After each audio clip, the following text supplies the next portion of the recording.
Semua orang bilang keluarga adalah tempat paling aman. Tapi hari itu aku belajar bahwa orang yang kau cintai bisa menjadi orang pertama yang mencoba menghancurkanmu. Sebelum mulai ceritanya, komen dulu kalian dari kota atau negara mana. Aku pengen tahu. Jangan lupa like, subscribe, dan aktifkan lonceng, supaya channel ini makin berkembang. Telepon itu datang ketika aku sedang melipat pakaian di ruang tengah. Suaranya tenang, resmi, dan singkat, menginformasikan bahwa proses administratif peninggalan ayah akhirnya selesai. Aku mewarisi seluruh kepemilikan Hotel Eladoria, termasuk aset yang ditaksir lebih dari 270 miliar rupiah. Aku berhenti bernapas sesaat. Tangan kiriku meremas kain baju yang belum selesai kulipat. Meski sudah sempat mendengar arahan pengacara ayah beberapa minggu sebelumnya, mendengar kabar resminya langsung membuat dunia di sekelilingku berubah warna. Ada rasa hangat, getir, dan hampa bercampur jadi satu. Ayah, seandainya dia masih ada. Aku duduk di sofa, mencoba menenangkan getaran di jemariku. Saat itulah Randy masuk dari dapur sambil membawa gelas es teh. Tatapannya tertuju padaku, dan aku tahu dia langsung menangkap ada yang berbeda di wajahku. "Kenapa? Kamu pucat?" tanyanya sambil mendekat. Aku menelan napas. Tadi di telepon, warisan ayah sudah resmi dibuka. Semua diserahkan ke aku, Rand. Dia berhenti di samping sofa. Gelas di tangannya tak bergerak. Untuk 2 detik penuh, dia hanya diam. Lalu, seolah sadar bahwa ekspresinya terlalu kentara, dia memaksa bibirnya tersenyum. "Oh, bagus dong, sayang. Berarti kamu nggak perlu pusing lagi soal prosesnya." Nada suaranya ramah, tapi matanya tidak. Ada sesuatu yang berkilat di sana. Bukan kebahagiaan, bukan pula empati. Sesuatu yang lebih tajam. Sesuatu yang membuat leherku merinding. "Kapan kamu ke hotel?" tanyanya cepat. Tidak ada jeda peduli. "Aku bisa ikut kalau mau." Aku meletakkan baju yang sejak tadi kupeluk. "Belum tahu. Mungkin besok." "Besok?" Randy mengangkat alis. "Kamu harus gerak cepat. Nah, aset besar kayak gitu, ya kamu tahu sendiri, harus dikelola orang yang paham." "Aku yang dapat, Rand. Aku yang bertanggung jawab." Dia tersenyum tipis, seperti menertawakanku dalam hati. "Iya, maksudku aku bisa bantu. Kita kan suami istri." Nada itu membuat jantungku menegang. Suami istri, iya. Tapi aku masih mengingat jelas bagaimana selama ayah sakit dulu, Randy hampir tidak pernah menengok, kecuali ketika membicarakan hal-hal praktikal yang membuatku tidak nyaman. Satu kalimat saja sempat terlontar waktu itu dan terus membekas. "Kalau ada warisan, kita harus pintar ngaturnya." Aku mengalihkan pandangan, mencoba merapikan napas. "Kita lihat nanti." Sebelum percakapan itu semakin dalam, suara langkah kaki berat terdengar dari arah pintu. Siti muncul, membawa tas belanjaan dan wajah yang tampak ingin tahu. "Kalian dari tadi pada tegang amat? Ada apa?" Randy cepat menyambar. Ratna baru dapat kabar warisan dari ayahnya. Hotel itu resmi jadi miliknya. Tatapan Siti berubah secepat kedipan mata. Senyumnya langsung merekah, lebih lebar dari biasanya, terlalu lebar untuk disebut wajar. "Masya Allah, Ratna, selamat ya." Ucapannya manis, tapi matanya menatapku seperti menilai barang dagangan mahal. Aku hanya mengangguk kecil. "Terima kasih, Bu." "Terus kamu mau bagaimana ngurusnya?" lanjut Siti, mendekat dengan langkah yang terlalu bersemangat. "Nggak mungkin kamu jalan sendiri. Hotel itu besar, sayang. Randy bisa bantu koordinasi. Dia kan pengalaman kerja kantoran." Randy menimpali. "Iya, aku bisa handle bagian administrasi. Kamu tinggal duduk manis saja." Aku menghela napas perlahan. Ayah menitipkan semuanya langsung ke aku. Jadi biar aku pelajari dulu. Siti tersenyum lagi, senyum yang tidak turun sampai ke matanya. Iya, tapi jangan keras kepala, Nak. Kamu itu perempuan, pasti capek kalau ngurus yang berat-berat. Aku menatapnya tanpa berkedip. "Aku bisa memutuskan sendiri, Bu." Ruangan itu hening. Siti tidak suka jawabanku. Aku bisa melihatnya dari caranya memijat-mijat jemari, kebiasaannya ketika menahan jengkel. Randy memalingkan wajahnya, Tetapi aku melihat matanya bergerak cepat, seolah sedang menyusun rencana yang tidak kuketahui. Aku bangkit dari sofa. Aku mau siap-siap ke hotel sebentar. Cuma mau lihat situasi. Randy langsung berdiri. Aku ikut. Tidak perlu. Kalimat itu keluar lebih tegas dari yang kupikirkan. Aku cuma sebentar. Randy menatapku lama, seolah mencoba membaca motif di balik suaraku. Kamu yakin? Aku mengangguk. Yakin? Siti mencoba menimpali. Paling enggak, ajak Randy supaya kamu aman. Tidak apa-apa, Bu. Aku butuh sendiri dulu.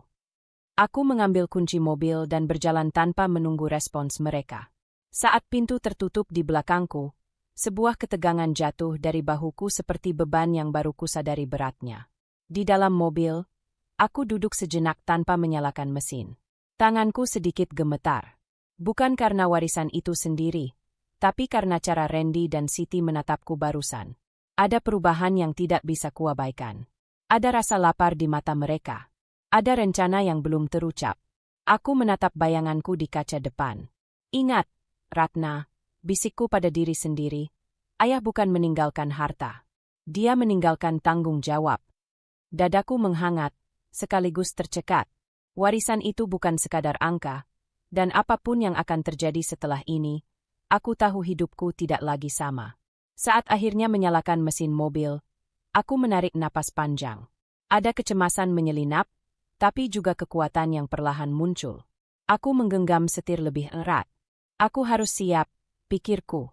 Apapun yang mereka rencanakan. Mobil melaju perlahan keluar dari halaman rumah, meninggalkan Randy dan Siti yang berdiri di jendela, menatap punggungku dengan ekspresi yang tak mampu kuterjemahkan. Namun satu hal jelas, perjalanan baru saja dimulai. Aku masih duduk di sofa ruang tamu ketika langkah Randy kembali terdengar mendekat. Tatapannya menyapu wajahku seperti seseorang yang berusaha membaca peluang, bukan membaca perasaan istrinya. Cahaya sore menyusup dari jendela dan membuat suasana terasa terlalu terang untuk kabar yang seberat ini. Aku menarik napas perlahan, masih memikirkan cara ayah menyebutkan warisan hotel itu sebagai tanggung jawab besar, bukan sekadar harta. Randy duduk di sampingku, terlalu dekat, seolah ingin memastikan tak ada jarak yang bisa menghalanginya pada apa yang baru ia dengar. Kamu masih kaget, ya? Tanyanya dengan suara lembut, kelembutan yang terasa seperti kain sutra yang menutupi pisau. Aku masih cernas saja, jawabku. Tanganku letakkan di pangkuan agar ia tak melihat gemetar kecil di ujung jariku. Siti muncul dari dapur dengan 2 cangkir teh. Wajahnya tampak lebih cerah dibanding 5 menit lalu. Minum dulu, Ratna, ujarnya. Biar nggak pusing. Senyum itu begitu manis, manis yang tiba-tiba dan tidak wajar. Aku mengangguk. Terima kasih, Bu. Ia duduk di kursi seberang, sikap tubuhnya lebih tegak dari biasanya. Seperti seseorang yang tiba-tiba merasa memiliki kedudukan baru. Hotel sebesar itu. Ayahmu benar-benar mempercayaimu, katanya sambil menatapku lama, seolah menilai apakah aku memang pantas menerima semua itu. Aku hanya mengangguk lagi. Beliau selalu ingin aku meneruskan apa yang pernah dia bangun. Kalimat pengingat itu meluncur begitu saja, tidak lebih dari penegasan tipis yang menjelaskan posisi ayah dalam hidupku tanpa memanjang-manjangkan masa lalu. Randy mencondongkan tubuh. Kamu tadi bilang surat-suratnya sudah lengkap, kan? Semua atas nama kamu. Nada yang ia gunakan terlalu ringan untuk sebuah pertanyaan sebesar itu. Iya, sudah resmi. Jawabku pendek. Keheningan turun sebentar. Aku bisa merasakan perubahan dinamika di ruangan ini. Seperti udara yang dulu hangat kini mulai menebal oleh sesuatu yang asing. Siti menatap cangkirnya sambil mengaduk pelan. Padahal gula sudah larut sejak tadi. Kalau begitu, mungkin kamu butuh bantuan urus semuanya, ucap Siti tiba-tiba. Kamu kan masih belum terlalu ngerti soal bisnis besar. Nada itu mengandung sesuatu yang sulit kujelaskan. Bukan perhatian, bukan kekhawatiran.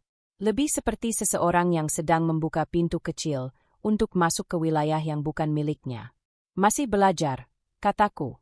Tapi aku bisa mengurusnya.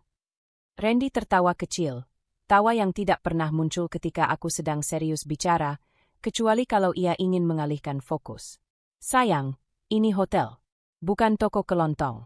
Kamu pasti butuh pendampingan. Kita bisa kerjakan sama-sama kok. Ia menepuk pundakku dengan cara yang terasa seperti menuntut persetujuan. Aku menatapnya, mencoba membaca apakah ia sadar betapa mendadaknya sikap itu muncul. Baru beberapa jam lalu, ia tidak begitu peduli dengan pekerjaanku, apalagi soal kemampuan mengurus apapun. Kini ia terdengar seperti seseorang yang tiba-tiba merasa ahli dalam manajemen properti.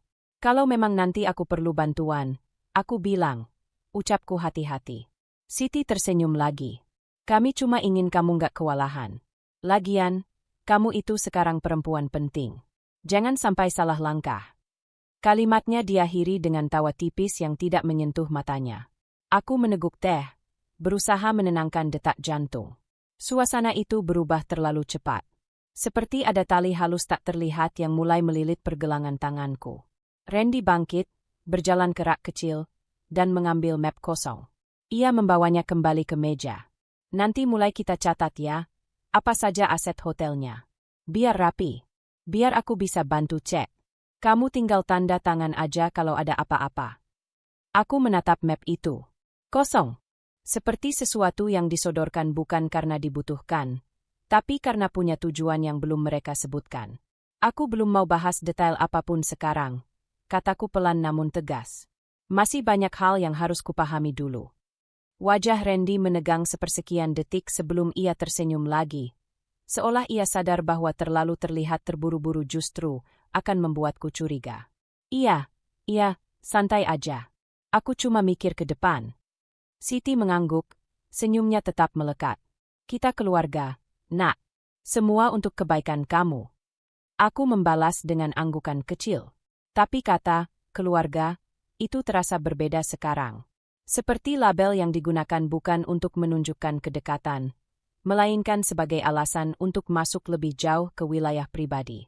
Sore menjelang malam, lampu ruang tamu dinyalakan, membuat bayangan-bayangan kecil di dinding tampak bergetar.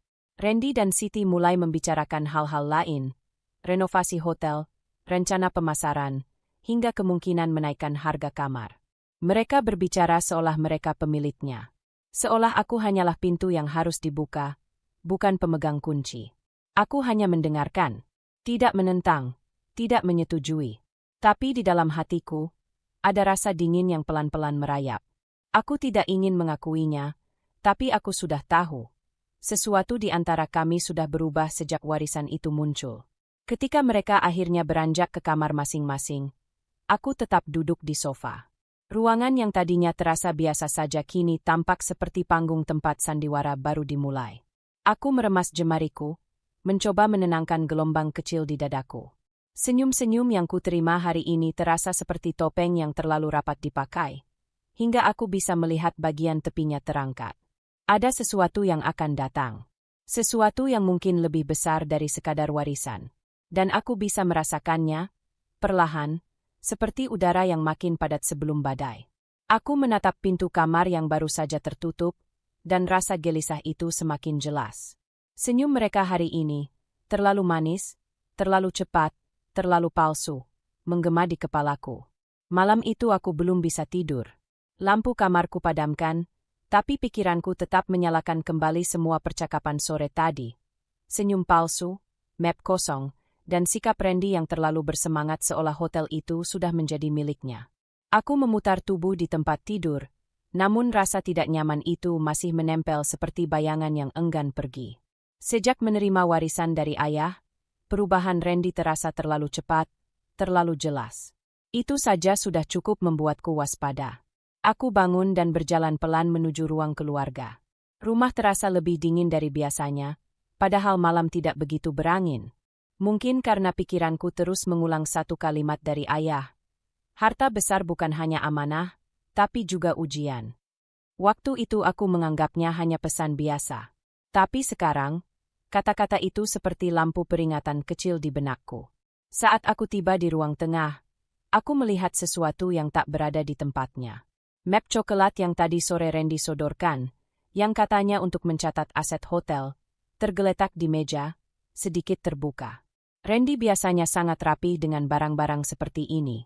Ia tipe yang menutup map sampai benar-benar rapat.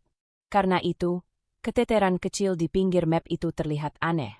Aku mendekat tanpa niat buruk, hanya dorongan dari rasa curiga yang sejak tadi mengganggu tidurku. Aku menyentuh map itu dan melihat ada kertas yang menyembul sedikit di dalam. Bukan kertas kosong. Ada tulisan. Sesuatu yang tidak seharusnya ada mengingat map itu seharusnya kosong. Aku duduk perlahan, mengambil napas panjang, dan menarik kertas itu keluar. Ternyata isinya bukan satu lembar, tapi beberapa. Tanganku sempat gemetar karena bayangan kemungkinan yang terlintas, meski aku berusaha berpikir logis. Lembar pertama membuatku terpaku. Ada tabel, seperti draft pembagian keuntungan. Nama Randy tertera di sana. Juga nama Siti. Namun tidak ada nama Ratna sebagai pemilik resmi hotel. Di bawah tabel, ada catatan kecil dengan tulisan tangan Randy. Nanti tinggal arahkan Ratna untuk tanda tangan. Aku menegang. Ini bukan lagi sekadar perhatian atau bantuan. Ini menunjukkan rencana yang dibuat dengan pertimbangan matang. Terlalu matang. Aku menarik lembar berikutnya. Kali ini sebuah draft kuasa penuh. Belum lengkap, tapi sudah jelas arah tujuannya. Isinya memindahkan hak pengelolaan hotel ke keluarga Randy. Kata itu saja sudah cukup untuk membuat dadaku terasa berat. Tidak ada tanda tangan siapapun. Tapi rancangan redaksinya sangat spesifik. Tinggal diarahkan, bisik hatiku dengan getir. Aku menutup mulutku, mencoba menahan napas yang tiba-tiba memburu. Rasanya seperti seseorang menarik karpet di bawah kakiku. Begitu cepat, begitu sunyi. Aku menarik lembar ketiga. Kali ini lebih mengejutkan. Rancangan surat pernyataan bahwa aku menyerahkan hak pengelolaan karena tidak siap mental mengurus hotel sebesar itu. Kalimat itu seperti menamparku. Aku tahu gaya bicara siapa yang menulisnya, gaya merendahkan halus yang sering muncul dari Randy saat ia ingin menang berdebat. Hanya saja, kali ini bukan debat. Ini skenario. Aku memejamkan mata sebentar. Mengingat ucapan Siti sore tadi, tentang aku yang perempuan penting, jangan salah langkah. Juga tawa kecil Randy saat menyebut aku hanya perlu tanda tangan kalau ada apa-apa. Sekarang semua potongan itu mulai tersambung. Aku memutar kepala, memastikan rumah benar-benar senyap. Kamar Randy dan Siti telah tertutup sejak 1 jam lalu. Tak ada suara. Tapi ketika aku melihat map itu sekali lagi, rasanya seolah mereka berdua sedang duduk mengawasi dari balik pintu. Menunggu apakah aku akan menyadari apa yang sedang mereka lakukan. Aku menarik napas perlahan, mencoba tetap rasional. Belum ada dokumen yang lengkap. Belum ada yang sudah ditandatangani. Artinya, mereka masih dalam tahap persiapan. Mereka belum melangkah sejauh yang kutakutkan. Tapi rencana itu ada. Dan itu cukup untuk membuatku harus lebih hati-hati. Aku menaruh kembali lembar-lembar itu ke dalam map dengan posisi yang sama saat tadi.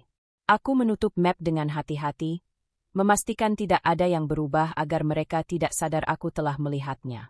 Lalu aku memeluk tanganku sendiri, mencoba menenangkan keterkejutan yang masih bergetar di dada.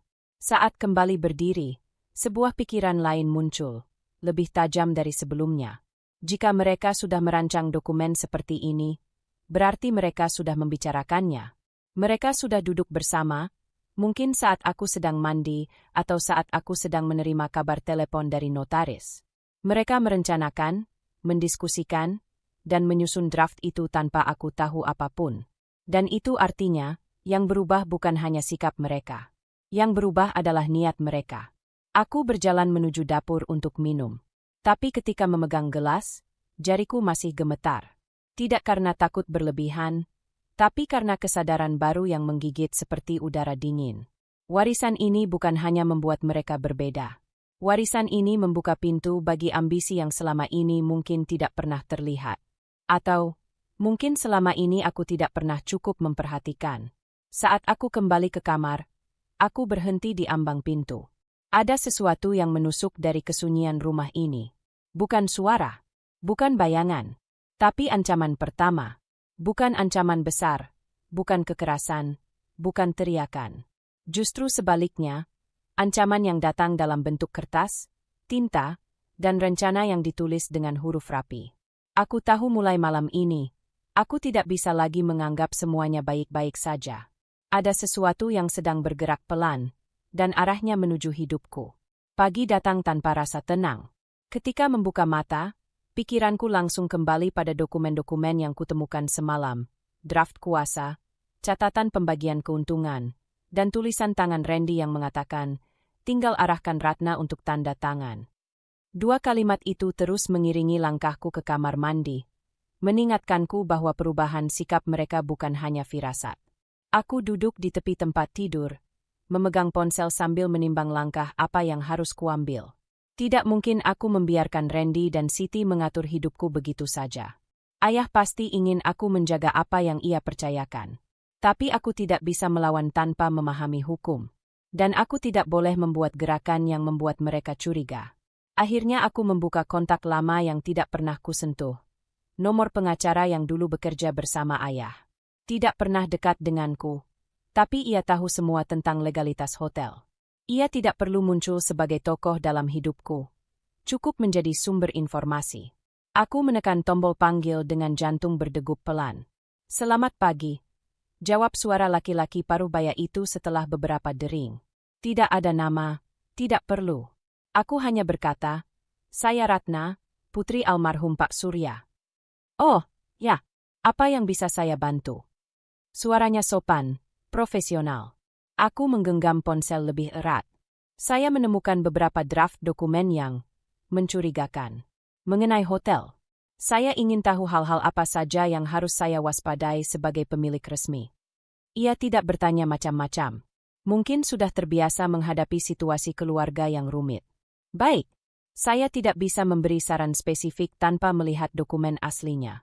Tapi secara garis besar, sebagai pemilik penuh, tidak ada orang lain yang bisa mengambil alih tanpa tanda tangan Anda.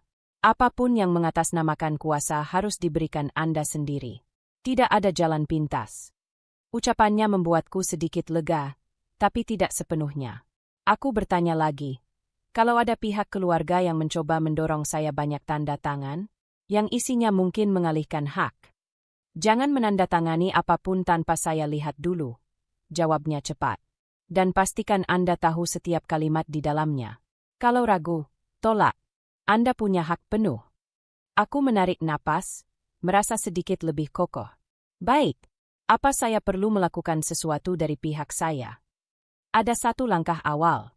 Buat pencatatan legal tambahan bahwa Anda memahami hak Anda. Itu memperkuat posisi Anda jika muncul tekanan.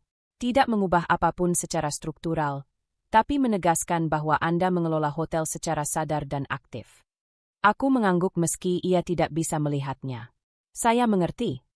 Kalau Anda butuh, dokumen itu bisa saya siapkan. Tidak perlu pertemuan. Tinggal saya kirimkan formatnya. Ya, tolong, jawabku. Setelah beberapa instruksi singkat, ia menutup telepon. Pembicaraan itu tidak panjang, tidak dramatis, tapi cukup membuatku sadar satu hal. Aku tidak sendirian, dan aku tidak selemah yang mereka kira. Aku hanya perlu bergerak lebih cepat dari mereka. Aku membuatkan kopi untuk diriku sendiri sambil mencoba merapikan pikiranku. Ketika berjalan ke ruang tengah, aku melihat pintu kamar Randy sudah terbuka. Ia muncul dengan rambut acak-acakan dan senyum yang terlalu dibuat-buat. Kamu bangun pagi, katanya sambil meregangkan tubuh. Aku tadi kepikiran soal hotel. Kita bisa mulai datain asetnya hari ini, kalau kamu mau. Nada, kita, nya membuat bulu kudukku sedikit berdiri. Aku menahan diri untuk tidak terlihat berbeda. Aku ada urusan dulu, jawabku tenang. Urusan apa? Tanyanya cepat, terlalu cepat. Berkaitan dengan administrasi. Jawabku pendek. Aku harus pastikan semuanya jelas dulu sebelum mulai apapun.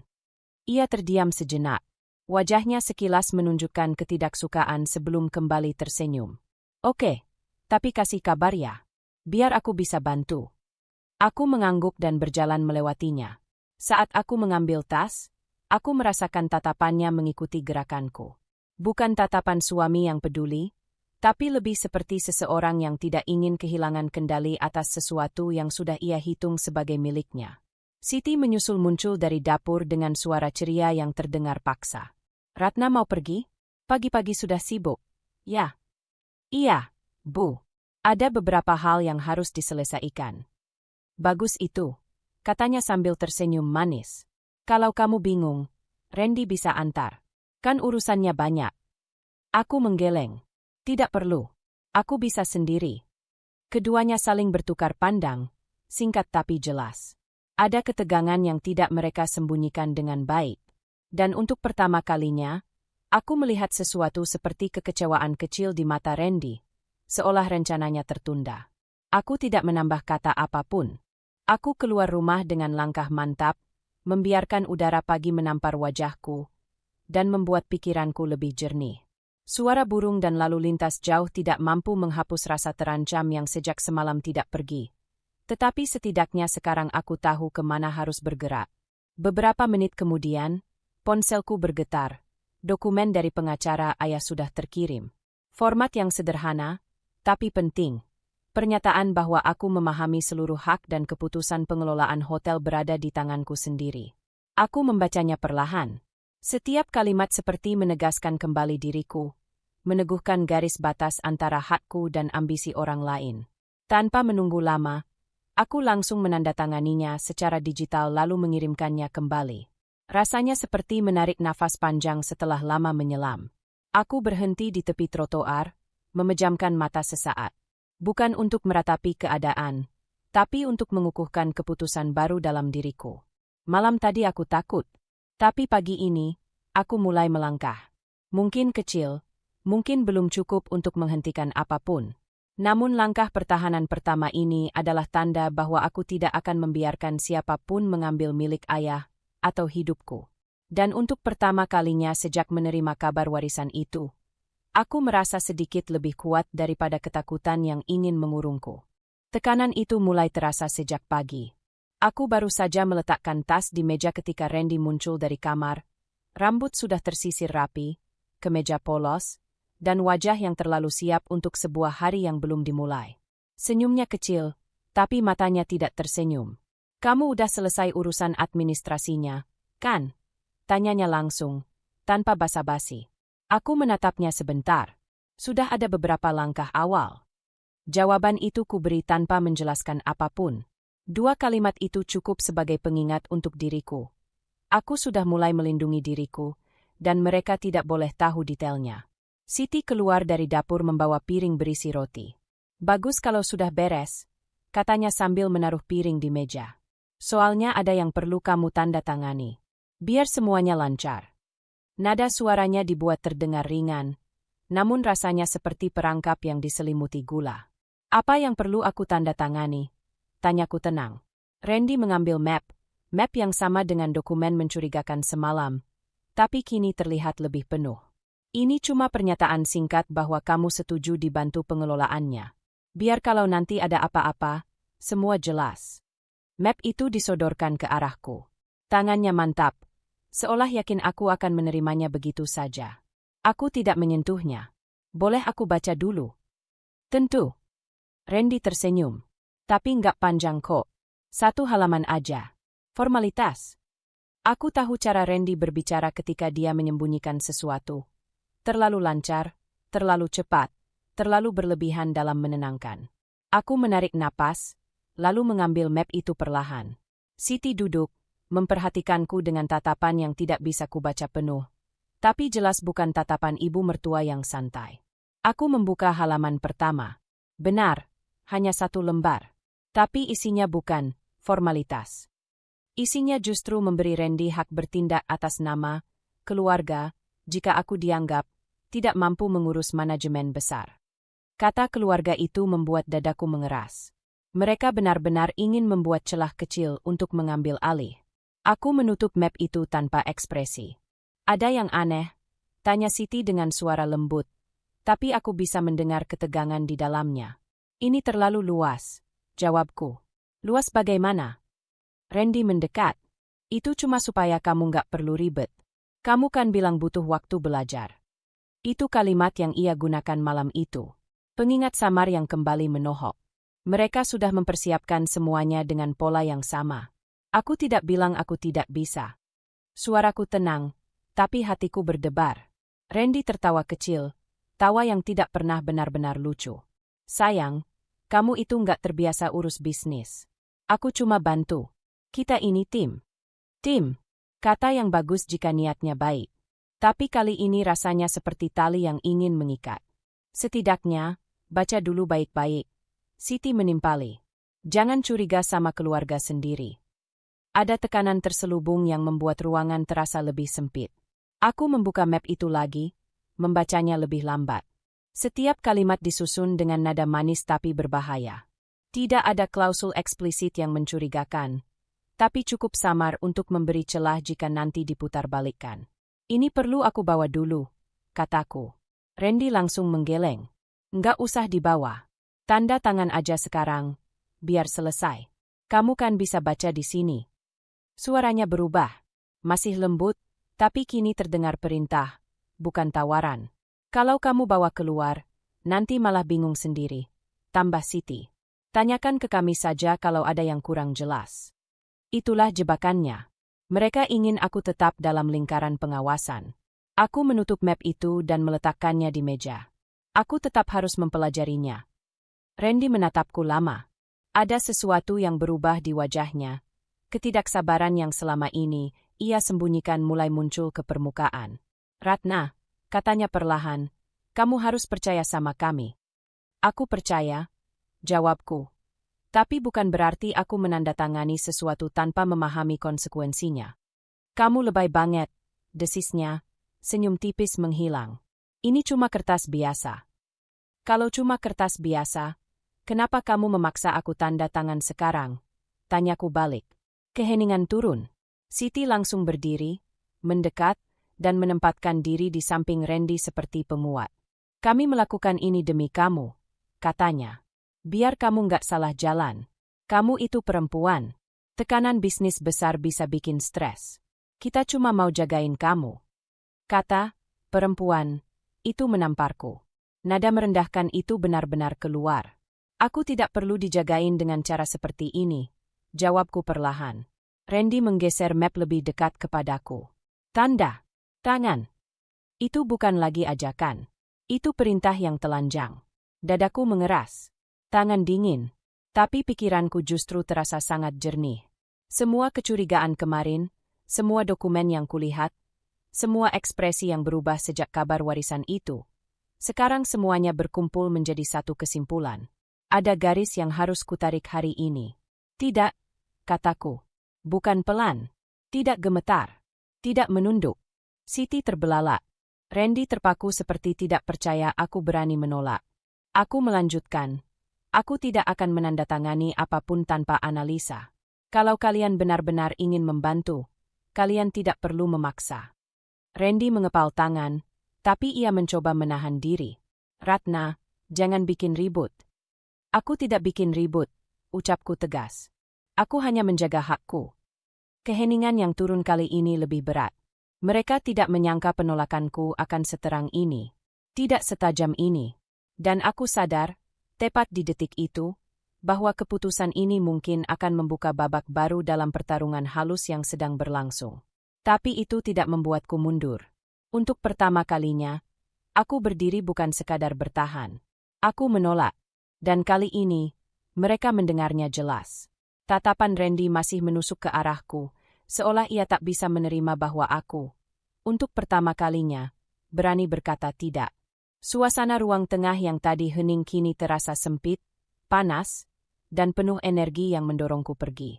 Di ujung meja, map coklat berisi lembar-lembar yang ingin mereka paksa tanda tangani masih terbuka, menjadi saksi betapa jauh mereka sudah mendorong batas kesabaranku.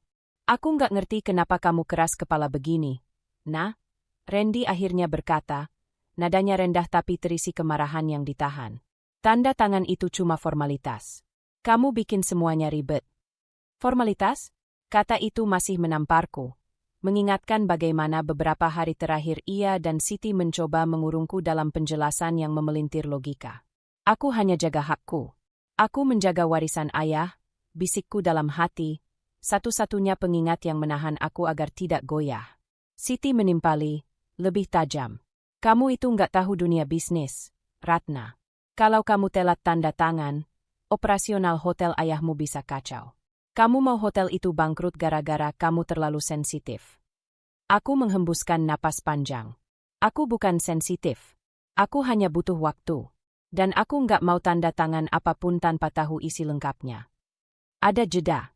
Sempit, tapi cukup untuk memperlihatkan ekspresi asli mereka. Ketidaksabaran yang selama ini mereka tutupi dengan senyum manis dan alasan-alasan demi keluarga. Randy menyandarkan tangan ke meja, condong ke arahku. Kamu ini istri aku. Harusnya kamu percaya sama suami sendiri. Kita lakukan ini buat masa depan kita. Masa depan kita, ulangku lirih, atau masa depan kalian? Randy terbelalak marah, Siti sedikit tersentak. Tapi aku sudah tak menyesal mengatakannya. Tekanan beberapa hari terakhir, tatapan, permintaan, nada suara yang berubah, semuanya telah menumpuk cukup dalam untuk menghapus ragu. Aku butuh ruang, kataku pelan. Aku butuh tenang.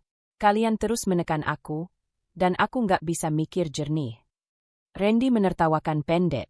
Ruang? Kamu lebay. Nah, kita cuma minta kamu ikut kerjasama. Kerjasama? Aku menatapnya lurus. Menandatangani sesuatu tanpa aku tahu konsekuensinya bukan kerjasama. Siti maju setengah langkah, nadanya lebih merendah, tapi dingin. Sebagai menantu, kamu harusnya menghormati kami, Ratna. Jangan sampai kamu bikin keluarga retak. Aku ingin marah, tapi yang keluar justru kelelahan yang menyesakkan. Keluarga retak bukan karena aku. Kalian yang memaksaku tanpa memberi ruang untuk berpikir. Randy membungkus suaranya dengan nada mengancam yang samar. Cukup samar agar tak terdengar terang-terangan, tapi cukup kuat untuk menegakkan bulu kudukku. Kalau kamu pergi sekarang, jangan salahkan siapapun kalau hubungan kita nanti berubah. Ancaman tak langsung itu menusuk lebih keras daripada teriakan. Untuk sekali ini, aku tidak menunduk. Aku berdiri. Aku tetap akan pergi. Wajah Siti tampak tak percaya, seakan tak pernah membayangkan aku punya keberanian keluar dari tekanan yang mereka bangun seperti jaring. Ratna, kamu. Aku tak menunggu mereka menyelesaikan kalimat. Aku mengambil tas kecilku dari sofa, tas yang sejak beberapa hari lalu selalu kusimpan penuh dokumen fotokopi yang membuatku merasa sedikit lebih aman. Setidaknya, aku tak sepenuhnya buta sekarang. Beberapa halaman yang kuambil saat mereka lengah masih tersimpan di dalamnya, menjadi petunjuk pertama untuk membaca niat tersembunyi mereka. Randy mengikuti langkahku sampai pintu. Kamu mau kemana? Menjauh, jawabku singkat. Ratna, nada itu bukan panggilan, tapi peringatan. Aku berhenti sejenak di ambang pintu. Sekali lagi, perasaan pahit mengalir.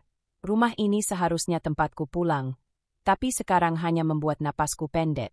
Aku pergi supaya aku bisa berpikir. Kalau aku tetap di sini, kalian nggak akan berhenti menekan. Ini rumahmu, pinta Randy, tapi terdengar lebih seperti klaim, bukan kepedulian. Aku menoleh sedikit. Ya, rumahku. Makanya aku berhak menentukan batasnya. Siti menggeleng dengan senyum dingin. Wanita zaman sekarang gampang terseret emosi. Aku mengabaikannya. Saat pintu tertutup, barulah aku sadar tanganku bergetar. Dari luar, rumah tampak tetap sama, tenang, rapi, tidak menunjukkan badai yang baru saja terjadi di dalamnya. Tapi di dadaku, sesuatu berubah. Ada keputusan kecil yang retakannya sudah tak bisa ditambal. Aku melangkah cepat menuju gerbang kompleks. Matahari sore menampar mataku, tapi udara luar memberi ruang bagi paru-paruku untuk bernapas. Dalam diam, aku menata ulang langkahku. Aku tidak aman kalau terus di sana. Langkah-langkahku menjauh sambil menekan denyut di pelipis. Suara Randy tadi terus tergaung di kepalaku. Kalau kamu pergi sekarang, jangan salahkan siapapun kalau hubungan kita nanti berubah. Bagian terbengkalai dalam kalimat itu menghantui. Apa maksudnya? Apa rencana mereka? Aku menarik napas dalam-dalam, menatap jalanan yang mulai sepi. Untuk pertama kalinya sejak semua ini dimulai, aku jujur pada diriku. Aku takut. Tapi ketakutan itu kini bercampur tekad baru, getarannya halus, tapi nyata. Aku harus melindungi diriku. Aku harus bergerak sebelum mereka melangkah lebih jauh. Dan di saat itu, dalam keheningan yang mulai mengendur, sebuah pikiran menghantamku. Apapun yang mereka rencanakan, aku mungkin sudah terlambat menyadarinya. Sebuah ancaman samar menggantung di udara, menyelimuti punggungku saat aku terus berjalan menjauh. Dan untuk pertama kali sejak semua dimulai, aku tahu, ini baru permulaan. Udara sore yang menyambutku setelah keluar dari rumah itu masih tercium samar-samar di pakaianku. Bau ketegangan yang belum sepenuhnya hilang. Keputusan meninggalkan mereka beberapa jam lalu masih membekas kuat di dadaku, seperti garis pertama di kertas kosong. Ragu, tapi tak bisa dihapus lagi. Aku harus menjauh, pikirku, mengulang alasan yang membuatku berani melangkah keluar dari tekanan yang hampir mematahkan pikiranku. Sekarang aku duduk di lobi hotel peninggalan ayah, tempat terakhir yang bisa membuatku merasa aman. Lampu-lampu hangat, bunyi koper beroda, dan suara resepsionis memberi sapaan ramah pada tamu menghadirkan suasana yang sangat berbeda dengan rumah barusan. Di sini, aku tidak ditekan. Di sini, aku bisa bernapas. Dan di sini pula aku mulai memahami apa yang sesungguhnya harus kulakukan. Bu Ratna, perlu bantuan? Tanya salah satu staf senior hotel yang sudah mengenalku sejak remaja. Aku tersenyum tipis. Enggak apa-apa. Aku cuma mau lihat-lihat dulu. Dia mengangguk dan kembali bekerja. Aku menarik napas. Ayah selalu bilang, kalau kamu bingung, pulanglah ke tempat yang punya fondasi untuk menahanmu. Dan hotel ini, bangunan penuh kenangan kerja keras ayah, adalah fondasi itu. Saat duduk, tas kecilku terasa berat oleh dokumen-dokumen yang kubawa kabur dari rumah. Beberapa di antaranya berisi salinan data kepemilikan dan rencana operasional hotel. Aku membukanya perlahan, mencoba memahami potongan demi potongan yang kutemukan. Semuanya berawal dari map yang Randy dan Siti paksa ku tanda tangani, yang akhirnya membuka kecurigaan pertama. Mereka mencoba mengambil alih tanpa sepengetahuanku. Aku tidak lagi ingin hanya bertahan. Aku harus bangkit. Aku menuju ruang administrasi, melewati beberapa staf yang menyapaku dengan hormat. Sentuhan rasa hormat itu membuat dada terasa hangat. Di sini, posisiku jelas. Di sini aku tidak perlu memohon didengar. Pak, saya ingin lihat berkas legal hotel. Kataku pada pengacara ayah yang sudah lama membantu dari jauh dan kebetulan ada di kantor manajemen hari itu. Dia mengangguk sopan. Tentu, Bu Ratna. Saya sudah siapkan beberapa dokumen yang dulu sering dikelola almarhum ayah Anda. Silakan dibaca dulu. Dia memberiku berkas tanpa banyak bicara, tanpa penghakiman, tanpa pertanyaan. Hanya profesionalisme.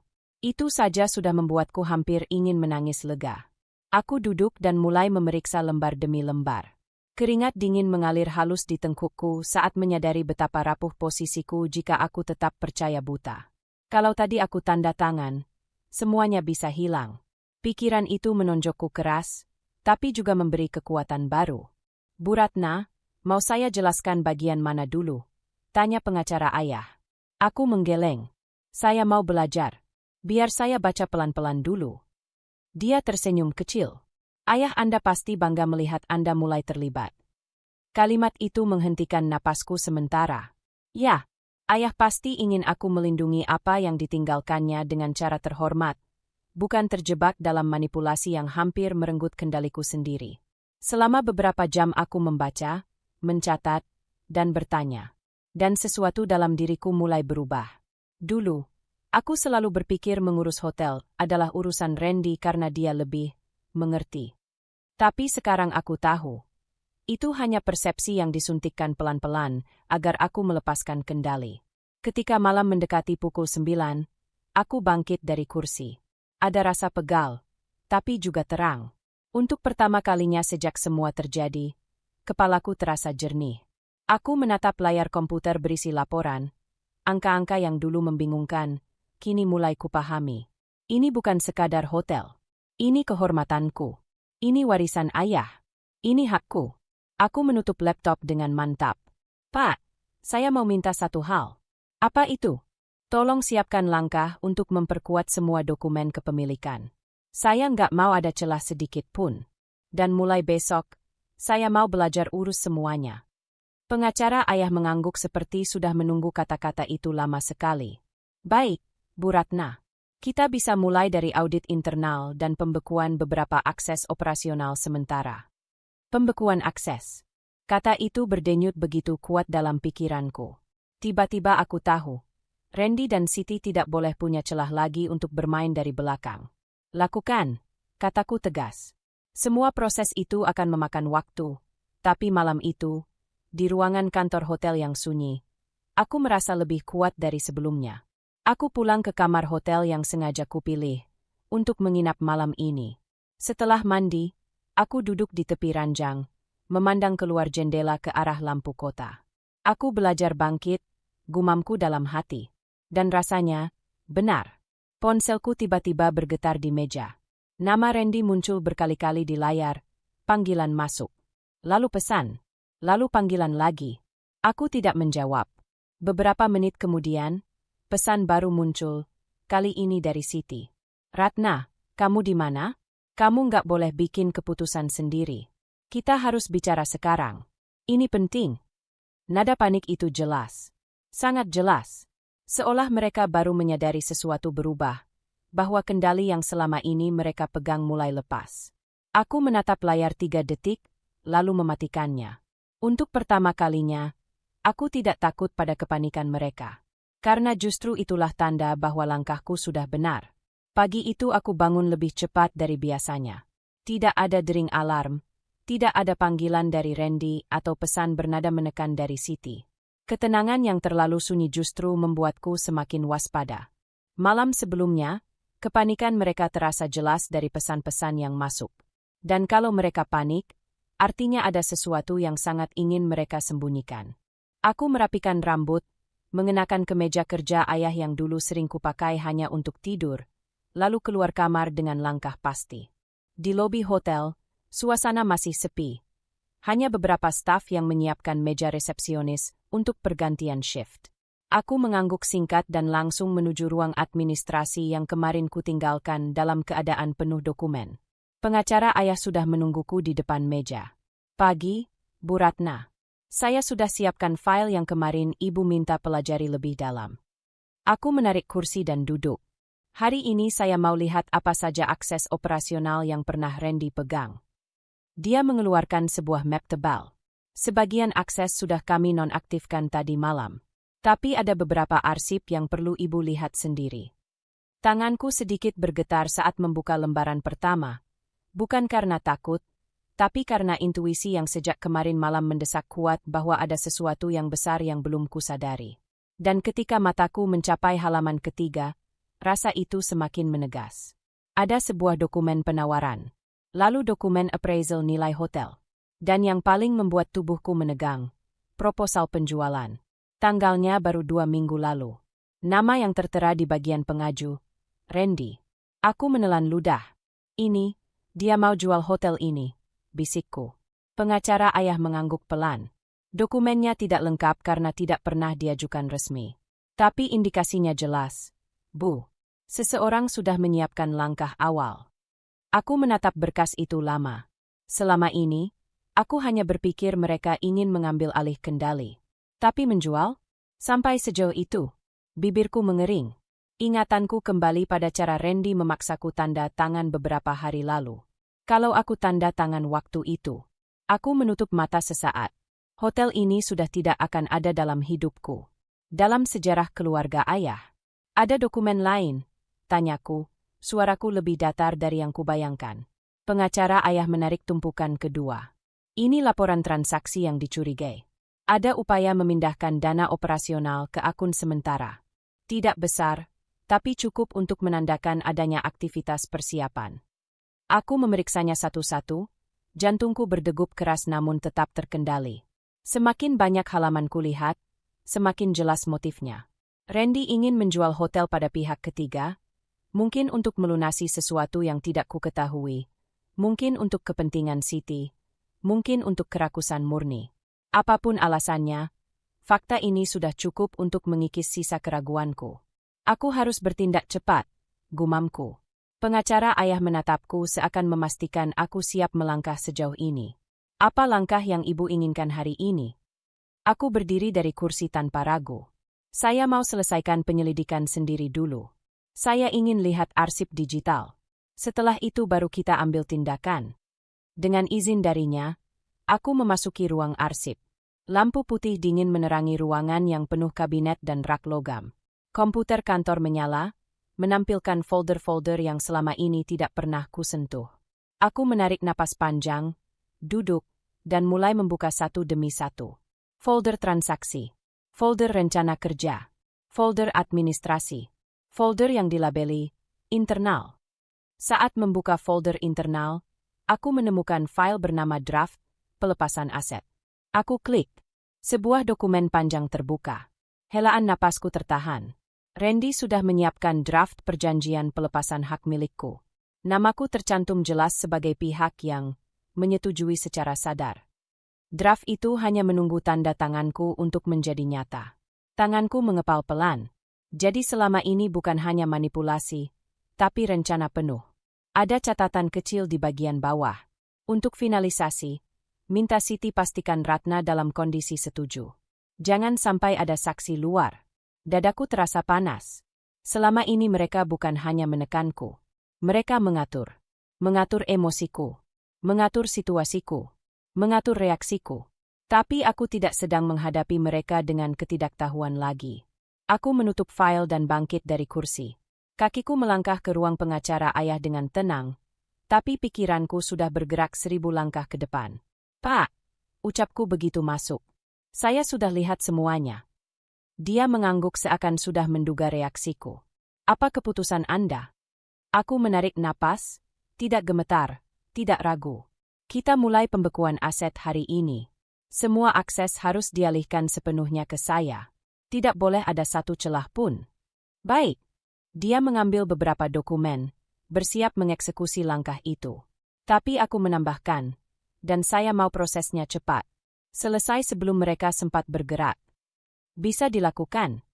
Di balik ketenangan ruangan itu, aku merasakan kekuatan baru mengalir dalam tubuhku. Bukan dari kemarahan, bukan dari ketakutan, tapi dari keyakinan. Aku akhirnya tahu persis apa yang kulawan. Dan saat tanda tanganku menempel di surat pembekuan aset pertama, aku tahu satu hal. Pertempuran sebenarnya baru saja dimulai. Teleponku terus bergetar sejak pagi, tetapi aku tidak mengangkatnya. Aku sudah menyelesaikan penandatanganan seluruh dokumen pembekuan akses, rekening operasional, hak pengelolaan, bahkan jalur komunikasi internal hotel. Semuanya kini berada di bawah kontrolku. Dan tepat setelah sistem memberlakukan pembekuan itu, aku tahu Randy akan bereaksi. Aku benar. Panggilan masuk muncul bertubi-tubi, hampir setiap 2 menit. Saat panggilan ke-18 masuk, aku mendesah panjang. Aku tahu pada titik tertentu aku harus menghadapinya, bukan menghindar. Menunduk pada rasa takut justru memberinya ruang untuk kembali mengaturku. Aku menekan tombol hijau. Ratna, kamu di mana? Suara Randy langsung meledak, tanpa jeda. Aku menegakkan dudukku. Aku lagi di hotel. Kamu ngapain di sana? Kenapa aksesku ke sistem manajemen tiba-tiba ditolak? Kenapa rekening operasional nggak bisa kubuka? Kamu bikin apa? Suaranya mengguncang speaker ponsel. Nada panik itu bukan kepedulian. Itu kemarahan seseorang yang kehilangan kendali. Aku cuma menjaga hakku. Jawabku pelan, tapi tidak gemetar. Tapi ini gila. Randy hampir berteriak. Hotel itu butuh yang paham cara urus. Kamu nggak ngerti apa-apa, tapi sok ngatur semua. Sejak kapan kamu merasa lebih pintar dari aku? Hah? Aku memejamkan mata sejenak, menahan aliran emosi yang menyerbu dadaku. Selama ini, kata-kata seperti itu sering diucapkannya, tapi dulu aku selalu mengalah. Sekarang, aku mendengarnya dengan mata yang sudah terbuka lebar. Aku sudah belajar, kataku, dan aku tahu apa yang kamu lakukan di belakangku. Ada keheningan singkat di telepon. Lalu Randy tertawa, tawa pendek dan sinis. Belajar apa? Baca 2-3 dokumen langsung merasa jago? Kamu pikir kamu bisa jalanin hotel ini sendirian? Aku tidak sendirian. Dan aku tahu kamu menyiapkan draft penjualan hotel. Suaraku turun satu nada, lebih dingin. Aku sudah lihat semuanya. Kali ini heningnya lebih panjang. Aku bisa mendengar napasnya yang berat, tanda pikirannya cepat menyusun reaksi. Ratna, katanya akhirnya, suaranya berubah lembut tapi palsu. Kamu pasti salah baca. Itu cuma rencana cadangan. Aku melakukan itu untuk masa depan kita. Kamu tahu sendiri kondisi keuangan kita belakangan ini. Aku tahu kamu memindahkan dana operasional ke akun lain, potongku. Itu bukan demi masa depan kita. Mendengar itu, suaranya pecah. Kamu nggak ngerti, ya? Semua ini karena kamu. Karena kamu terlalu sibuk mikirin warisan itu daripada mikirin suamimu sendiri. Kamu berubah sejak terima hotel itu, Ratna. Kamu jadi sok penting. Sok penting. Aku mengulang dengan suara rendah. Ya. Randy tidak menahan diri lagi. Kamu kira kamu siapa? Tanpa aku, kamu nggak akan tahu apa-apa soal bisnis. Dan sekarang kamu malah balikin semua jasaku dengan ngerebut akses-akses yang harusnya juga punyaku. Kamu, hotel ini peninggalan ayahku. Aku memotongnya lagi, kali ini tanpa ragu. Aku berhak penuh, dan kamu tidak pernah punya hak atas itu. Bukan dulu, bukan sekarang. Ibu bilang kamu makin aneh.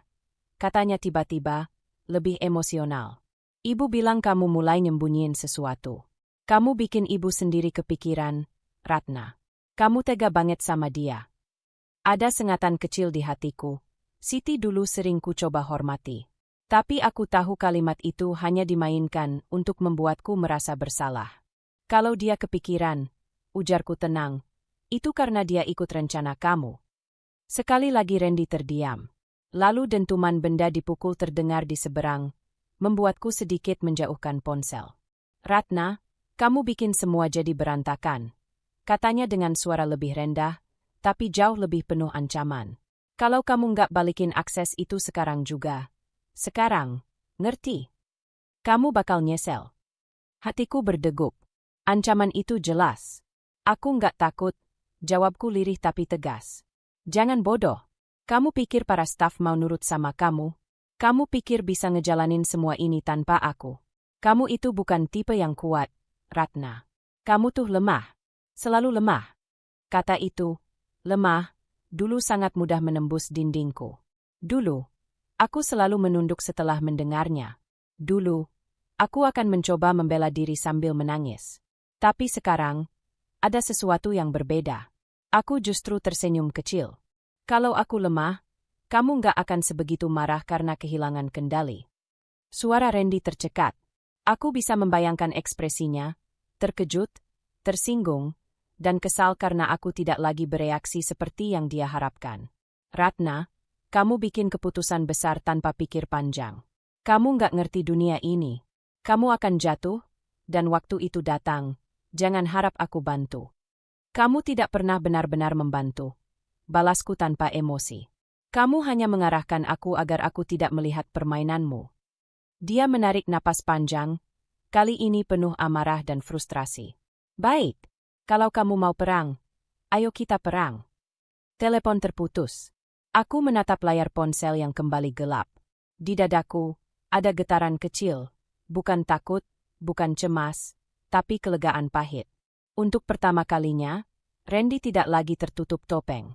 Setiap kata yang ia lontarkan barusan menunjukkan siapa dirinya sebenarnya. Seseorang yang tidak pernah melihatku sebagai pasangan, tetapi sebagai pintu masuk kekuasaan. Aku meletakkan ponsel di meja, lalu menutup mata dan menarik napas dalam-dalam. Dunia di sekelilingku terasa lebih sunyi, tapi juga lebih jernih. Tidak ada lagi perasaan menggantung atau keraguan. Aku tahu satu hal pasti. Kalau aku tidak melindungi diriku sekarang, tidak ada siapapun yang akan melakukannya. Pertengkaran tadi masih menggantung seperti asap yang tak mau menghilang. Ratna berdiri di ruang kerjanya yang kini tertutup rapat. Napasnya perlahan, tapi jantungnya masih memukul-mukul dinding dadanya.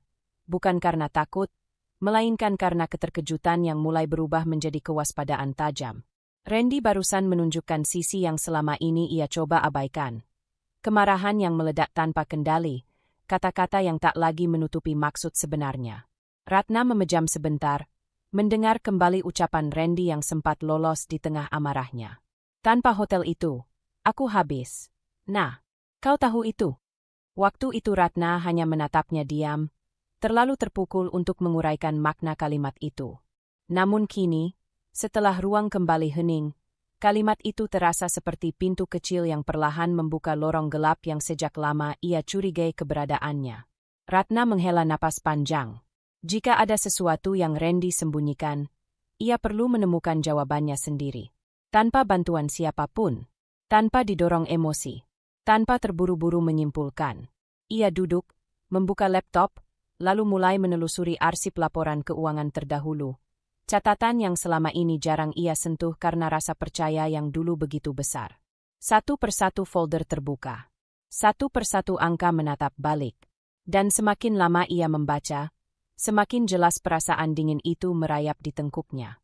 Beberapa transaksi mencurigakan mulai terlihat. Penarikan besar dalam jumlah berulang. Semuanya atas nama usaha sampingan Randy yang ia klaim. Kecil saja, kok. Nah, Ratna mengingatnya, omongan santai itu kini terasa seperti belati yege dibungkus senyum. Ratna memperbesar tampilan dokumen berikutnya. Transfer ke rekening pribadi Randy. Jumlahnya tidak wajar. Lalu perubahan laporan yang disamarkan dengan istilah operasional. Diikuti catatan pembayaran, konsultan luar, yang tidak pernah benar-benar ada. Ratna menggigit bibir pelan. Semua pola ini tidak muncul tiba-tiba. Semua ini sudah berjalan lama. Hanya saja ia tak pernah menoleh ke arah yang tepat. Ia menyalakan lampu meja, merapikan rambutnya yang tergerai, dan kembali fokus. Tangannya bergerak stabil, dingin, tanpa tremor. Ada ketegasan baru yang menghuni tubuhnya. Bentuk awal pengkhianatan sudah terlihat. Sekarang ia butuh bukti pasti yang membuat semua keping bersambung. Ratna mengakses dokumen jaminan finansial Randy. Berlapis proteksi. Berulang kali dimodifikasi. Butuh waktu beberapa menit sampai ia berhasil membuka salah satu file bersimbol merah. File yang awalnya ia kira tidak penting. Folder itu tidak disamarkan dengan nama rumit, justru diberi nama paling polos. Pinjaman. Namun begitu ia klik, dada Ratna seperti ditarik ke bawah. Ada kontrak pinjaman bernominal besar. Nilainya bisa mengguncang hotel sampai berlutut jika dijadikan jaminan. Dan di bagian marin kanan bawah, tercetak jelas rencana perluasan jaminan dengan aset, hotel, yang seharusnya tak tersentuh. Nama Randy ada di sana. Tanda tangannya terlihat tergesa namun nyata. Dan di bagian catatan tambahan yang diketik kecil. Opsional, hotel, nilai tinggi, penyelesaian cepat. Ratna membeku. Tidak ada lagi ruang ragu. Tidak ada lagi bagian yang bisa ia bela. Randy bahkan tidak sekadar berniat. Ia hampir benar-benar mengeksekusi. Perlahan ia menutup file itu. Kursi berderit sedikit ketika ia menegakkan punggung. Jadi ini rencana terakhir yang ingin kamu lakukan. Gumamnya lirih. Bukan marah. Bukan kaget lagi. Lebih seperti seseorang yang akhirnya melihat wajah asli benda yang selama ini ia pegang terlalu dekat. Ia menyalakan lampu seluruh ruangan. Ada ketenangan yang rumit, tapi sangat jelas. Ratna mulai mencatat poin-poin. Mengunci akses seluruh akun bank bersama. Memperketat sistem laporan keuangan harian. Mencabut wewenang Randy secara legal berdasarkan klausul keselamatan aset. Mengaktifkan kontrol internal yang sebelumnya dormant. Menutup semua akses pengajuan jaminan dengan materai legalitas yang kini hanya ia yang memegang. Ia mengetik, menandatangani, mencetak, memindai, memasukkan kembali. Gerakannya cepat, rapi, dan tidak lagi mengandung keraguan lembek yang dulu mudah dimanipulasi. Sebagian proses memang memakan waktu, tapi Ratna lakukan tanpa suara, tanpa keluhan. Ini bukan balas dendam. Ini bukan emosi. Ini adalah penyelamatan. Ketika semua dokumen final tertata, Ratna menutup map coklat itu. Map yang kini menjadi simbol batas terakhir. Ia memandang pintu ruang kerjanya yang tertutup rapat. Di balik sana, Randy mungkin masih marah, mungkin masih mengumpat, mungkin masih mencoba mencari celah. Tapi kini celah itu sudah ditutup. Semua jalur hukum sudah ia kunci. Semua jendela aset sudah ia pasangi palang. Ratna berdiri, mengambil map, dan menarik napas panjang. Untuk pertama kalinya, ia benar-benar merasa kokoh. Tidak goyah. Tidak takut. Cukup. Katanya pelan namun tegas, hampir seperti janji pada dirinya sendiri. Ini pengkhianatan terakhir yang kubiarkan. Dengan langkah mantap, ia berjalan keluar ruangan. Bukan untuk menghadapi Randy, tetapi untuk memastikan bahwa ia tidak pernah lagi memberi seseorang kesempatan menghancurkan hidupnya dari dalam. Dan malam itu, Ratna resmi menutup semua celah hukum yang bisa dipakai Randy. Dengan tangan dingin dan hati yang akhirnya jernih, ia memastikan hotel yang diwariskan ayahnya tidak lagi berada di bawah ancaman siapapun, termasuk lelaki yang pernah ia cintai. Ratna bangun lebih awal dari biasanya. Jam di dinding baru menunjukkan pukul 6 lewat sedikit, namun pikirannya sudah terjaga penuh. Malam tadi ia tidur setelah menyelesaikan seluruh dokumen untuk mengunci akses Randy. Paginya ia bangun dengan keputusan baru, melangkah ke jalur hukum. Tidak ada lagi ruang ragu.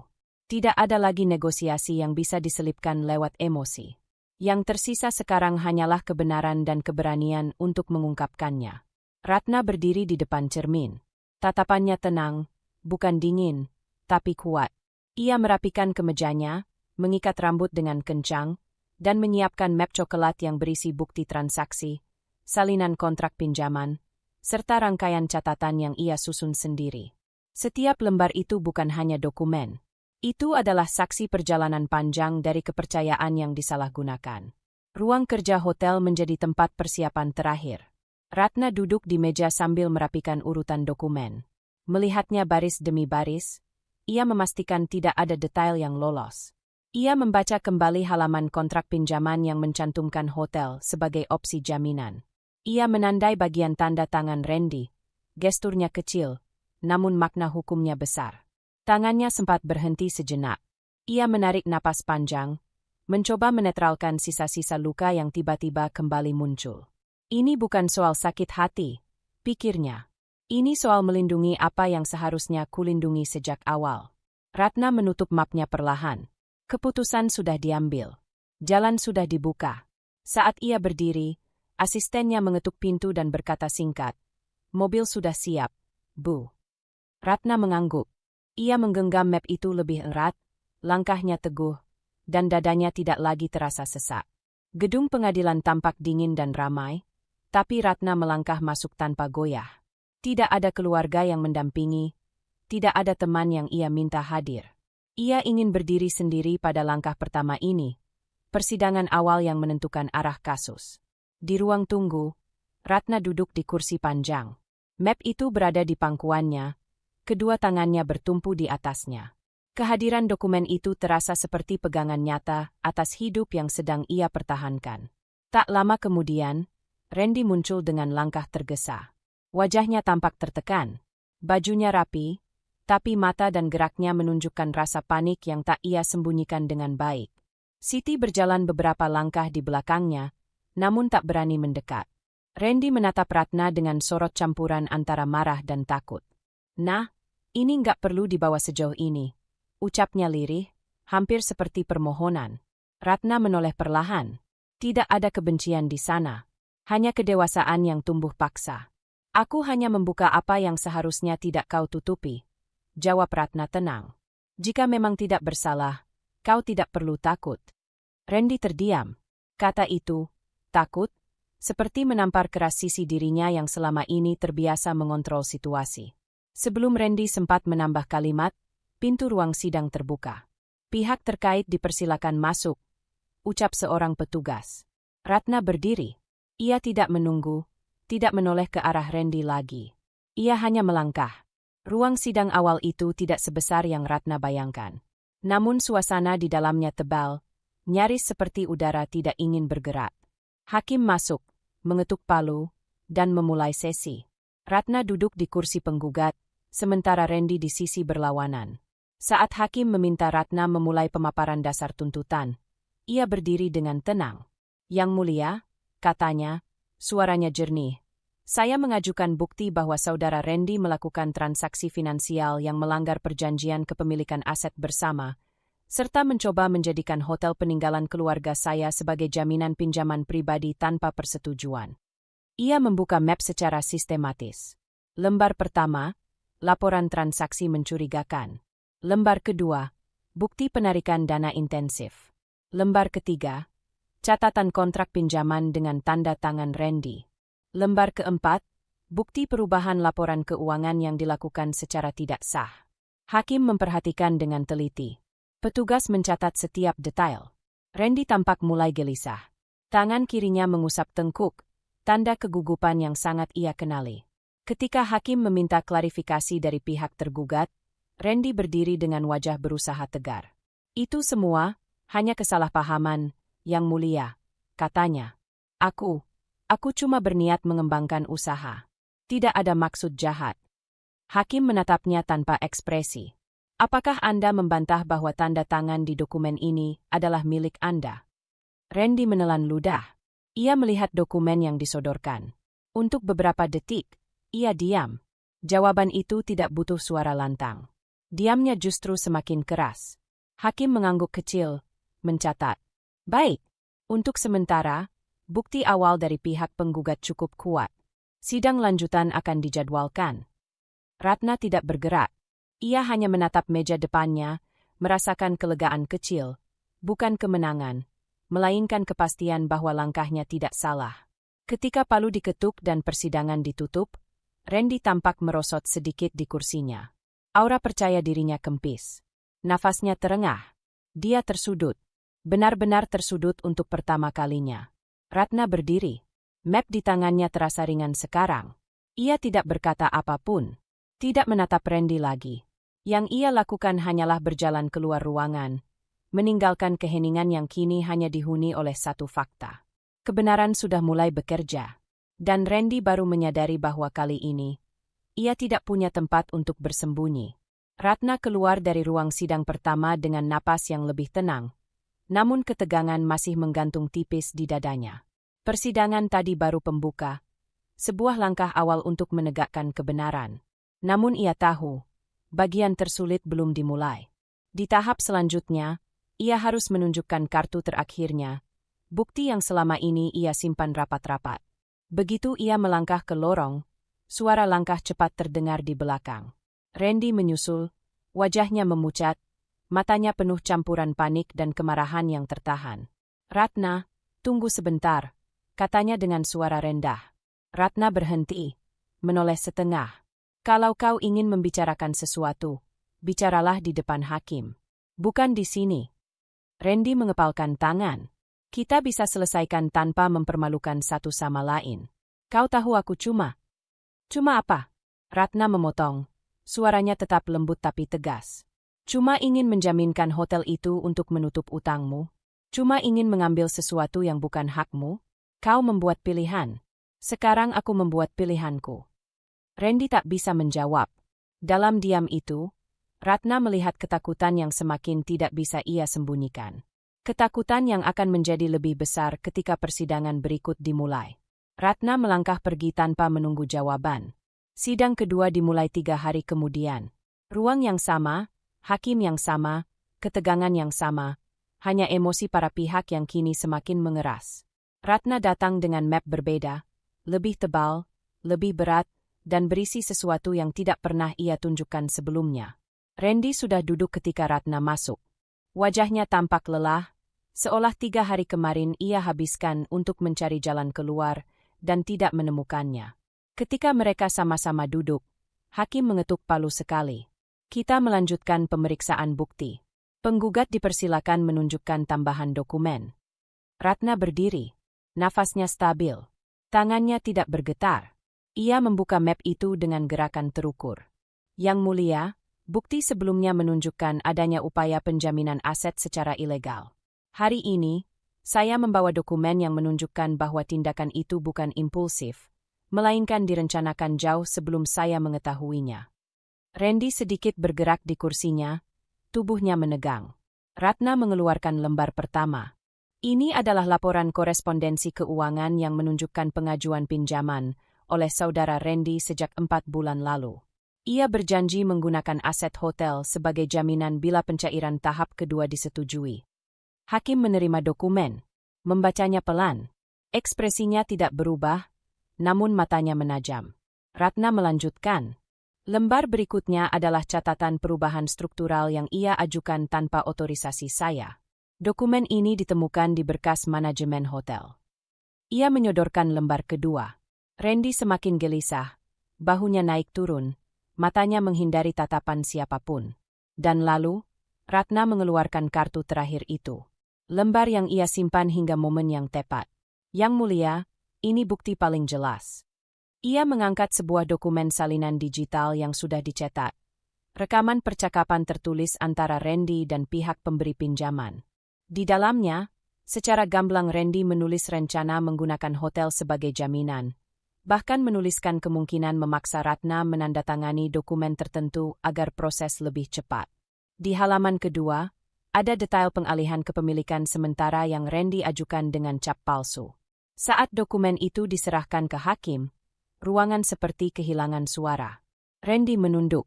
Hakim membaca dalam diam yang panjang.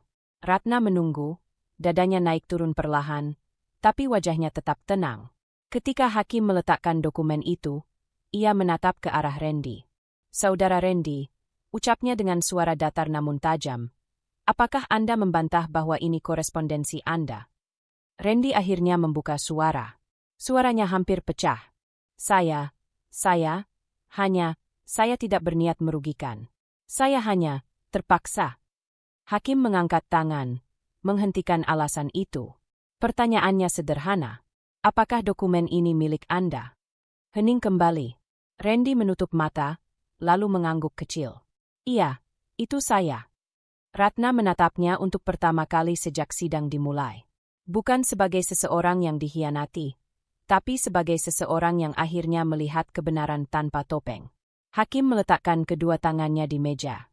Berdasarkan bukti yang diajukan, serta pengakuan tergugat, pengadilan menganggap adanya risiko nyata terhadap aset yang dipersengketakan.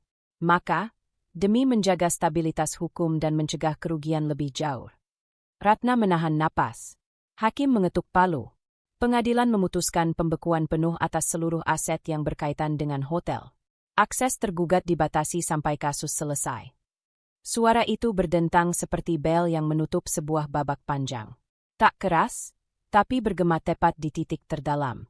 Randy terkulai di kursinya, bahunya jatuh, wajahnya kosong, seolah seluruh rencana yang ia susun berbulan-bulan runtuh dalam satu ketukan palu. Ratna tidak tersenyum, tidak menang, tidak merayakan apapun. Ia hanya menghela napas pelan, merasakan sesuatu yang selama ini ia kehilangan, rasa aman. Hakim menutup sidang, dan semua orang mulai berdiri. Ratna menggenggam mapnya, lalu melangkah keluar ruangan dengan langkah yang lebih ringan dari sebelumnya. Hari itu ia tidak hanya menunjukkan bukti terakhirnya. Ia menunjukkan keberaniannya. Dan akhirnya, untuk pertama kalinya sejak semua ini dimulai, hotel itu, warisan ayahnya, bagian hidupnya, benar-benar berada dalam perlindungan hukum yang pasti. Langkah Ratna bergema lembut di lorong pengadilan yang mulai sepi. Putusan pembekuan penuh barusan masih hangat di telinganya, tegas, final, dan tak menyisakan celah apapun bagi Randy maupun Siti. Untuk pertama kalinya dalam berminggu-minggu, bahunya terasa lebih ringan. Namun ketenangan itu tidak bertahan lama, karena suara gaduh muncul dari ruang tunggu di ujung lorong. Ratna mengenali suara itu tanpa perlu melihat. Randy. Ia mendekat perlahan. Suara Randy terdengar pecah, bernada tinggi, dan penuh kepanikan yang tidak bisa ia sembunyikan. "Tidak mungkin semuanya dibekukan," teriaknya, kursinya bergeser keras seolah ia baru saja berdiri dengan kasar. Hakim itu pasti salah baca. Tidak mungkin semua akun, semua akses, semua aset ikut terkunci. Di sampingnya, Siti memegang tas erat-erat, wajahnya memucat, bibirnya bergetar ketika ia menunduk pada layar ponselnya. "Ren, ini benar. Semua akun kita, rekening yang biasanya dipakai bersama, nggak bisa diakses. Tadi aku coba transaksi, dan langsung ditolak. Semuanya di-hold." "Tidak." Randy memukul meja kecil di depan mereka. "Hotel itu seharusnya bisa kita pakai dulu. Setidaknya untuk nutup beberapa hal. Sekarang malah begini." Ratna diam di belakang pilar, mendengarkan tanpa berniat mencampuri.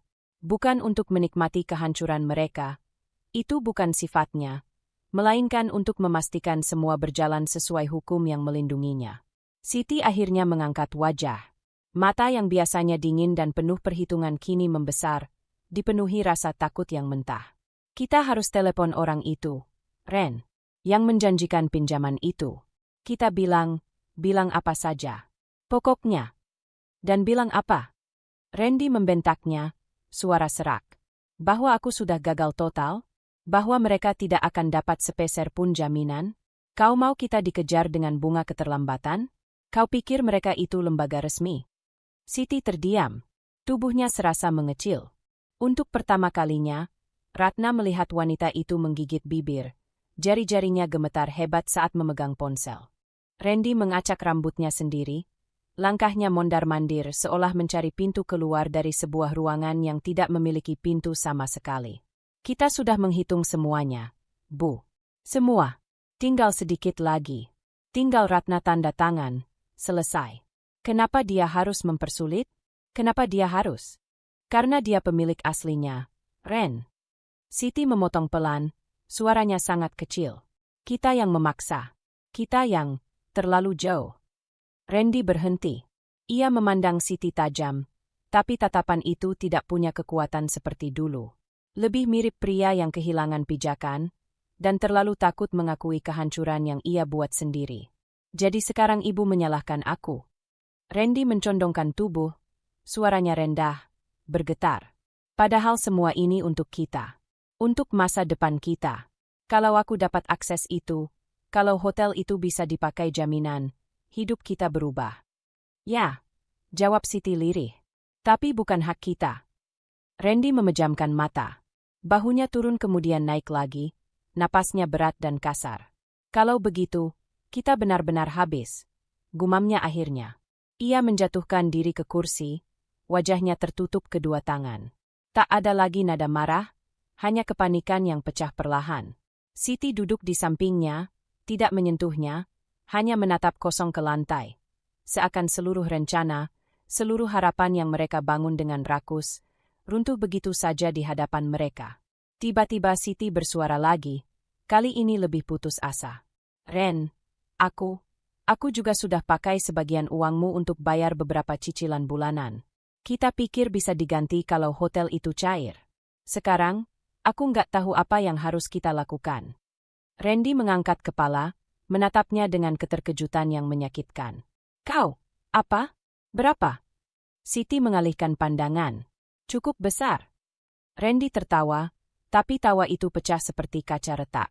Bagus. Sempurna. Kita berdua sama-sama menenggelamkan diri. Keheningan panjang menelan mereka berdua. Dan di sanalah, Ratna merasakan sesuatu yang selama ini ia cari. Keadilan yang bekerja sebagaimana mestinya. Bukan balas dendam. Bukan kemenangan. Hanya pemulihan atas apa yang ingin direbut dari dirinya. Ratna melangkah keluar dari balik pilar. Bukan untuk menghina. Bukan untuk menyombongkan keputusan hukum. Hanya untuk lewat. Randy melihatnya. Matanya merah, basah, dan dipenuhi kekalahan yang telanjang. Ratna, panggilnya, suara pecah. Kau senang sekarang? Ratna berhenti sejenak, menatap keduanya tanpa amarah. Aku hanya melakukan apa yang seharusnya kulakukan. Jawabnya pelan. Aku melindungi sesuatu yang ayahku percayakan padaku. Aku tidak mengambil apa-apa dari kalian. Kalian yang mencoba mengambil dariku. Randy ingin membantah, tapi tidak ada argumen yang tersisa. Siti menunduk semakin dalam, kedua tangannya menggeleng lemah, seakan mencoba menyingkirkan nasib buruk yang kini menempel pada hidup mereka. Ratna melanjutkan langkahnya. Setiap jarak yang ia buat dari mereka adalah jarak dari masa lalu yang menyakitkan. Dari manipulasi, dari tekanan, dari rasa bersalah yang dulu selalu dibebankan kepadanya. Begitu keluar gedung pengadilan, Ratna menengadah sebentar. Langit cerah, dan angin sore menyentuh wajahnya lembut. Ada beban besar yang akhirnya terangkat. Bukan hanya karena asetnya aman, bukan hanya karena hukum telah berpihak padanya, melainkan karena ia akhirnya bebas dari seseorang yang selama ini hanya ingin merampas hidupnya sedikit demi sedikit. Ratna menghela napas panjang. Untuk pertama kalinya, napas itu terasa utuh. Dan langkah berikutnya terasa lebih ringan dari apapun yang pernah ia rasakan sebelumnya. Kantor hukum itu masih dipenuhi ketegangan ketika Ratna keluar dari ruang mediasi sebelumnya, meninggalkan Randy dan Siti dalam keadaan tercerai-berai batinnya sendiri. Namun proses belum selesai. Hari ini, keputusan final, yang akan menutup seluruh babak panjang ini, akan dibacakan. Ruangan sidang tampak lebih sunyi dari biasanya. Tidak ada wartawan, tidak ada keramaian, hanya pihak-pihak yang terlibat, hakim, dan berkas-berkas tebal yang sejak awal menjadi saksi bisu pertarungan keluarga ini. Ratna duduk di kursi yang sama seperti beberapa bulan terakhir. Pinggir kanan, dekat jendela. Ia duduk tegak, tenang, kedua tangannya saling menggenggam. Detak jantungnya tetap berdebar, tapi berbeda dari sebelumnya. Ada semacam keberanian baru yang tumbuh di dalam dirinya, tenang, dingin, dan stabil. Di seberang, Randy tampak lebih hancur dibanding hari sebelumnya. Mata sembab, rambut tidak lagi rapi, kemeja putihnya tampak lusuh seolah dipakai tanpa niat. Siti duduk di sampingnya, wajahnya kaku, seperti seseorang yang sedang menahan napas terlalu lama. Ia tidak lagi bersikap sok percaya diri. Tidak ada make-up tebal, tidak ada senyum sinis, hanya tatapan kosong seorang perempuan yang menyadari bahwa seluruh pijakan yang ia bangun sudah runtuh, dan bukan miliknya lagi untuk diperbaiki. Tak satu pun dari mereka berani menatap Ratna. Ketika hakim memasuki ruangan, suasana mengeras. Semua berdiri, lalu duduk kembali. Berkas keputusan diletakkan di atas meja hakim. Ia membuka kacamatanya, melihat ke arah 3 orang yang duduk saling berjauhan namun terikat nasib. Setelah menimbang seluruh bukti, pemeriksaan saksi, dan hasil investigasi aset, pengadilan memutuskan bahwa Ratna Yuliani adalah satu-satunya ahli waris sah, tanpa intervensi, tanpa pembagian ke pihak yang tidak memiliki dasar hukum. Ratna menutup mata sejenak. Napasnya terlepas pelan. Ada getar kecil, bukan karena takut, tapi karena akhirnya sesuatu yang selama ini terasa mustahil, hari ini menjadi nyata. Untuk pihak Randy Prasetyo, hakim melanjutkan. Randy menggenggam celana di lututnya, mata membesar. Pengadilan memberikan sanksi administratif serta pengawasan ketat terkait penyalahgunaan akses keuangan dan manipulasi dokumen keluarga. Terdapat indikasi kuat bahwa tindakan Anda merugikan ahli waris sah. Sanksi pidana lain akan diproses pada lembaga terkait sesuai hasil pemeriksaan lanjutan. Siti memejamkan mata keras-keras. Randy terlihat limbung, satu tangannya menutup wajah. Ada suara napas tercekat, namun ia menahan diri agar tidak tampak kalah di ruangan ini, meski kekalahannya sudah tak bisa disangkal. Hakim mengetuk palu sekali. Keputusan final telah jatuh. Konflik besar keluarga mereka resmi berakhir. Tak ada yang berbicara ketika sidang selesai. Hanya suara kursi bergeser dan langkah kaki. Ratna tidak terburu-buru. Ia mengemasi dokumen-dokumennya dengan rapi, memastikan semuanya lengkap. Tangan-tangannya tidak bergetar lagi. Sementara itu, di sisi lain ruangan, Siti memeluk tasnya seolah itu satu-satunya pegangan yang tersisa. Randy berdiri dengan tubuh goyah, menolak bantuan Siti, menolak kontak mata, menolak kenyataan. Suara rendahnya pecah. Selesai, semuanya selesai. Siti menunduk dalam-dalam. Kita masih bisa memperbaiki. Tidak. Randy menatapnya dengan wajah yang belum pernah Ratna lihat selama ini, penuh sesal, bukan kemarahan. Semua ini, karena kita terlalu yakin kita berhak atas sesuatu yang bukan milik kita. Ratna berhenti sejenak di pintu. Ia mendengar itu. Ada bagian dirinya yang ingin membalas, ingin menegaskan betapa banyak rasa sakit yang mereka berikan, betapa banyak malam yang ia habiskan dengan kecemasan dan ketidakpastian. Tapi ia tidak melakukan itu. Ia memilih tenang. Ia memilih pergi sebagai pemenang yang tidak perlu menginjak siapapun. Semoga kalian bisa menemukan jalan kalian sendiri, ucap Ratna pelan, tanpa menoleh. Randy dan Siti terdiam. Mereka tidak menjawab. Mungkin karena malu, mungkin karena tidak tahu harus berkata apa. Ratna melangkah keluar. Pintu ruangan tertutup di belakangnya, dan suara itu seperti menutup seluruh kisah kelam yang menjerat hidupnya selama ini. Lorong pengadilan terasa lebih terang daripada sebelumnya. Angin luar menerobos dari pintu utama, membawa aroma jalanan dan sinar matahari siang yang hangat. Ratna berhenti sejenak di depan gedung, menengadah. Untuk pertama kalinya sejak Dani meninggal, ia merasa bisa bernapas. Ia merasa tidak lagi diawasi, tidak lagi dikejar, tidak lagi dibebani rasa takut akan kehilangan sesuatu yang ia lindungi begitu keras. Beban itu hilang, benar-benar hilang. Ia memeluk map dokumen di dadanya dan tersenyum kecil. Bukan euforia, bukan kemenangan besar, tapi sejenis kedamaian yang selama ini ia dambakan. Perlahan, ia melangkah turun dari anak tangga pengadilan, meninggalkan gedung besar itu. Setiap langkah terasa lebih ringan. Hari ini, Ratna akhirnya keluar dari bayang-bayang keluarga toksik yang selama ini membelenggunya. Dan dunia di depannya terbuka luas, bersih, jernih, tanpa suara-suara yang berusaha mengendalikan hidupnya. Ia berjalan menuju masa depannya sendiri. Dengan kepastian, dengan hak yang kembali, dengan dirinya yang utuh. Ratna berdiri di depan gedung pengadilan yang mulai lengang. Udara siang mengusap wajahnya lembut, seperti menyambut seseorang yang akhirnya kembali pada dirinya sendiri. Untuk pertama kalinya dalam waktu yang sangat lama, Ratna merasa tidak dikejar siapapun, tidak perlu menoleh takut-takut, dan tidak lagi memikul beban yang bukan miliknya. Semua telah berakhir. Satu kalimat itu terus bergema di kepalanya, tapi bukan sebagai sebuah trauma, melainkan seperti pintu yang baru saja terbuka, membiarkan cahaya masuk. Ratna menarik napas panjang. "Aku bebas," bisiknya pelan, dan senyuman kecil muncul tanpa ia sadari. Beberapa hari setelah keputusan final, Ratna kembali ke hotel peninggalan Dani. Bangunan itu berdiri kokoh, tetapi tampak seperti menahan napas sepanjang konflik keluarga berlangsung. Kini, ketika ia melangkah masuk melalui pintu kaca utama, rasanya seperti memasuki rumah yang sudah lama menunggu pemiliknya kembali.